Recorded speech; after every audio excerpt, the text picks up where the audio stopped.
Bonjour à tous et bienvenue dans votre JT Breton. Au sommaire de ce lundi 10 avril 2017, avec les vacances, les campings et parcs d'attractions ouvrent leurs portes. Les saisonniers sont déjà à pied d'œuvre. Race for Water, le bateau autonome en énergie, a largué les amarres ce week-end pour un tour du monde de 5 ans. Petite visite de ce navire du futur dans un instant. Et enfin, la gare de Morlaix prend un nouvel envol avec l'ouverture d'une passerelle de 80 mètres largement inspirée d'une aile d'oiseau. Et c'est lundi, et comme chaque lundi, on retrouve Laurent Villebout. Bonjour Laurent. Christophe. Alors un week-end tout en émotion. Oui, avec du sourire, des rires, mais aussi des larmes dans la sélection du week-end. Merci Laurent, on se retrouve dans une poignée de secondes. Bienvenue à tous dans cette édition du lundi 10 avril 2017. Un an après la spectaculaire opération de levage, la nouvelle passerelle qui enjambe la ligne Brest-Paris a été ouverte ce lundi à Morlaix. D'une longueur de 80 mètres, la construction de l'équipement a duré 1 an et a coûté près de 6 millions d'euros. En plus d'offrir un accès au quai de la gare, elle relie 2 parties de l'agglomération morlaisienne, comme le souligne le président de Morlaix Communauté, Jean-Luc Fichet, au micro de Frédéric Lorenzo. Cette passerelle, c'est effectivement de relier les 2 rives nord et sud au-dessus de la gare entre Saint-Martin-des-Champs et Morlaix, de telle manière que les voyageurs, puisque ça dessert d'abord et prioritairement la gare, puissent avoir accès à des parkings et puis par le jeu de la passerelle et des ascenseurs, rejoindre directement les quais pour prendre leur train dans de bonnes conditions. Ce qu'on appelle le PEM, qui est un nom barbare, c'est le pôle d'échange multimodal. On arrive en train. Et on doit, par une très bonne organisation, pouvoir prendre tout de suite un car qui vous emmène à Plouganou ou à Carantec, mais aussi dans la 2e couronne de Morlaix, dans des temps très brefs, de telle manière qu'il n'y ait pas de temps mort et que le temps passé dans les transports soit le plus réduit possible, ce qui est très important en matière de développement économique, mais aussi de tourisme. Et la ligne à grande vitesse arrivera en Bretagne en juillet et la passerelle sera inaugurée quant à elle en septembre prochain. Vous avez certainement profité ces week-ends de conditions météo dignes d'un mois de juillet. Les professionnels du tourisme sont eux aussi rentrés de plein pied dans la saison estivale. À Milizac, 65 saisonniers ont suivi une formation pour accueillir les clients de la récré des Trois Curés. L'an dernier, le parc d'attractions a accueilli plus de 215 000 visiteurs et Frédéric Lorenzo a suivi la première journée de travail de ces nouveaux saisonniers.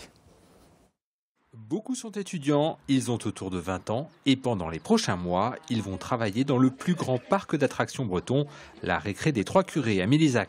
Je m'occupe de la sécurité sur les manèges et de l'accueil client. Je trouve ça sympa, le contact avec le client. Ici aux Trois Curés, je fais soit les petits chevaux ou le carrousel. Voilà, on voit du monde tout le temps en fait, surtout quand il fait beau. En ce début de vacances de Pâques, les saisonniers sont formés à leur futur poste. Exemple au Niagara, ici, la qualité de l'accueil client et la sécurité sont des incontournables.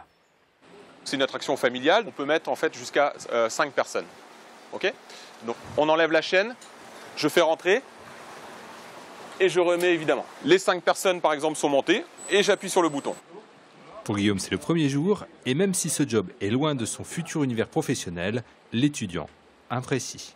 Mais j'aime bien le contact avec les gens et c'est assez technique donc ça me va, oui.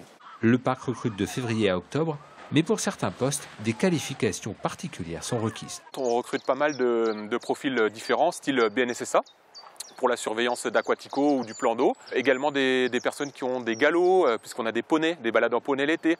En 2016, le parc a accueilli 215 000 visiteurs. Avec une affluence renforcée entre le 15 juin et le 15 septembre, il faut donc renforcer les équipes sur cette période. On rentre à partir des vacances d'avril dans une fréquentation plus importante, des horaires ou des plages horaires ouverture du parc aussi plus importantes. Donc tous les ans, c'est jusqu'à 70-80 saisonniers qui renforcent l'équipe de la récré. Les saisonniers accueilleront le public tous les jours pendant les vacances de Pâques de 11h à 18h. Et à noter que le parc d'attractions de Milizac accueille ce mardi 11 avril 600 jeunes footballeurs. Les pros du Stade brestois seront aussi de la partie pour une séance de dédicace. Et on reste dans le sport avec notre spécialiste Laurent Villebout, c'est l'heure du duplex. Alors Laurent, des sportives et sportives heureux ce lundi encore dans votre sélection, à commencer par les filles de l'AJK de Vannes. Oui, Christophe, vous voyez cette hall-là, elles l'ont bissée, autrement dit, elles l'ont faite 2 fois, c'était assez simple à expliquer. Les Morbihanaises de l'AJK de Vannes ont battu Niort 8-0 lors de leur dernière journée de championnat. Ce succès parachève leur saison et leur permet d'accéder à la Nationale 1. Niveau déjà fréquenté, il faut le rappeler, par le meilleur club féminin du Morbihan, c'était lors de la saison 2013-2014. Un autre sourire avec les filles, cette fois-ci c'est les filles du BBH. Oui, les joueuses du Brest-Bretagne Handball, elles s'imposent 22-20 sur Nantes dans une arena pleine à craquer. Ce succès qualifie les joueuses de Laurent Bezeau pour les demi-finales de la Coupe de France, s'il vous plaît. Match programmé, notez-le, le mercredi 26 avril face à ici Paris, et ce sera d'ailleurs en région parisienne. L'équipe est actuellement deuxième de la LHF devant le BBH. Autrement dit, ça ne sera pas une partie de plaisir. Pour ce qui est de l'autre demi-finale, elle opposera Metz à Toulon. D'autres sourires, ce plus masculin du RCV Vannes. Oui, on peut le dire tout à fait. Il y avait beaucoup de joie à l'Arabie vendredi soir. Au coup de sifflet final de cette victoire 19-15 des Morbihanais sur Colomiers, avec notamment cet essai à venir de Charles Lagarde. Car avec ce succès, le RCV a assuré son maintien, comme on dit, à 99,9%. Succès donc pour un maintien en Pro D2. Il leur reste au RCV 3 matchs, dont un dernier à la Rabine, à domicile donc face à Bourgoin, équipe d'ores et déjà reléguée, pour écrire un petit peu plus l'histoire du rugby breton. Et enfin, Laurent, un dernier mot pour rendre hommage à un grand nom de l'athlétisme breton. Oui, Christophe, il était une référence, pour ne pas dire une sommité dans sa discipline. Jean Huittorel s'en est allé. Il avait notamment entraîné Robert Poirier, médaille de bronze au championnat d'Europe en 66, ou encore Gilles Berthoud et Francis Kerbiriou, bronzés eux aussi sur le relais 4x400 mètres à Munich en 72. Jean Huittorel, chevalier de la Légion d'honneur, est inhumé ce jeudi à 14h30 en l'église de Poulaouen. Merci Laurent, on vous laisse souffler une petite semaine. On vous retrouve à l'issue des vacances de Pâques. Du monde ce dimanche sur les pontons de la base des sous-marins à Lorient pour le grand départ du Race for Water. Ce bateau exceptionnel, nourri d'énergie renouvelable, va sillonner les mers du globe pendant 5 ans. Le catamaran va mener une nouvelle croisade anti-plastique en mer, une odyssée écologique et scientifique détaillée par Nina Krum. Race for Water est un catamaran 100% autonome. Il n'utilise aucune énergie fossile. Alors, le bateau est un grand bateau qui a 500 mètres carrés de panneaux solaires. Et quand il y a trop d'énergie solaire, au lieu d'aller dans les batteries, quand elles sont pleines, on en fait de l'hydrogène, qui est une manière de stocker de l'électricité.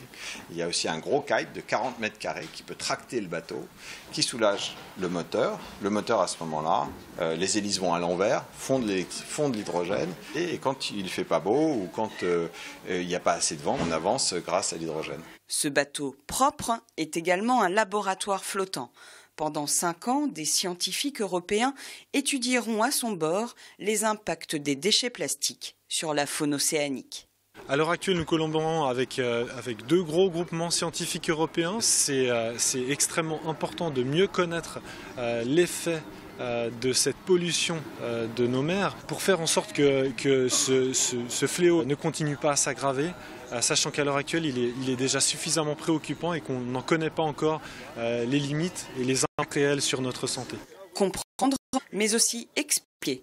Race for Water fera plusieurs escales pour sensibiliser le grand public à la lutte contre la prolifération des déchets plastiques dans les océans. Au programme, les Bermudes pendant l'America's Cup, puis Tokyo pour les JO de 2020 et enfin Dubaï l'année suivante pour l'exposition universelle.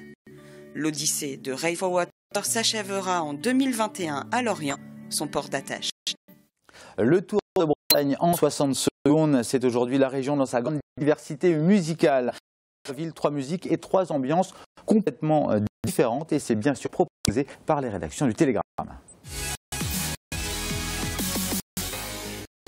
Il fête cette année ses 20 ans et fait de Morlaix un lieu incontournable de la musique électro. Le festival Panorama a accueilli sur 3 jours plus de 32 000 fidèles. Étienne de Crécy ou encore Vitalik, des habitués des lieux ont chauffé à blanc la salle de la Cité du Viaduc.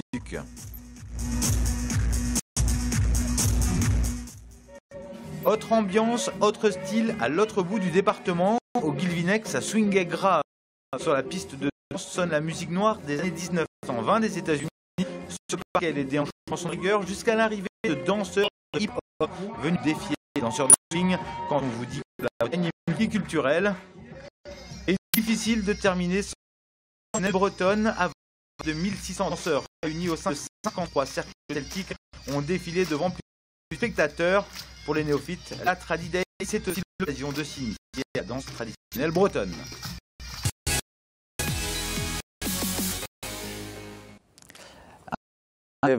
Au JT Breton, vous pouvez bien sûr nous retrouver sur le site internet de TBO et TV Sud. Quant à nous, on se retrouve demain. D'ici là, excellente soirée sur vos chaînes locales.